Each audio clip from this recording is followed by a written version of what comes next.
ہر Jio drama serial محافظ بن چکا ہے، بہت ہی زیادہ انٹرسٹنگ۔ اس میں ہمیں دکھایا جائے گا کہ زاویار کی کزن جو ہوتی ہے اس کے پاس آتی ہے اور وہ کہتی ہے کہ مجھے صحیح صحیح بتاؤ تم کیا کام کر رہے ہو، کیوں تمہیں یہ نقصان ہوا ہے، تم کچھ نہ کچھ تو ایسا کام کر رہے ہو جس کی وجہ سے تمہیں اتنا نقصان ہوا ہے۔ اس پر وہ اس کو سب کچھ بتا دیتا ہے اور وہ کہتا ہے کہ میں پارس کا جو ہے وہ باڈی گارڈ ہوں، اور پارس جو ہے وہ بہت ہی رئیس خاندان کی جو ہے وہ اکلوتی بیٹی ہے اور اس کی جان کو خطرہ ہے، اسی وجہ سے میں اس کا باڈی گارڈ ہوں، اس کی جان کو جو ہے وہ ابھی بھی خطرہ ہے۔ دوسری طرف جو ہوتا ہے پارس کا والد، وہ جاتا ہے سیدھا ہی اسی گنڈے کے پاس جس کی وجہ سے پارس کو نقصان پہنچنے کی کوشش اس نے کی ہوتی ہے، اور زاویار کو جو ہے وہ گولی لگ جاتی ہے۔ اس پر وہ اس سے جا کے ڈیل کرتا ہے اور وہ کہتا ہے کہ اگلے سال یہ سیٹ جو ہے وہ میں تمہیں گفٹ میں دے دوں گا۔ اس پر وہ جو ہے وہ مان تو جاتا ہے، لیکن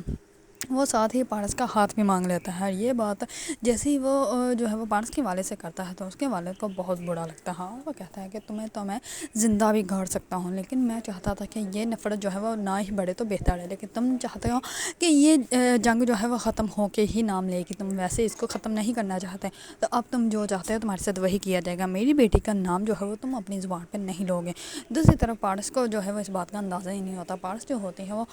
اندر ہی اندر کہیں نہ کہیں جو ہے وہ بڑا فیل کر رہی ہوتے ہیں زاویار کے لیے، کیونکہ اس کو جو ہے وہ گولی لگتی ہے اور صرف پارس کی وجہ سے، وہ اس کی حفاظت کے چکر میں جو ہے اس کو گولی لگ جاتی ہے، لیکن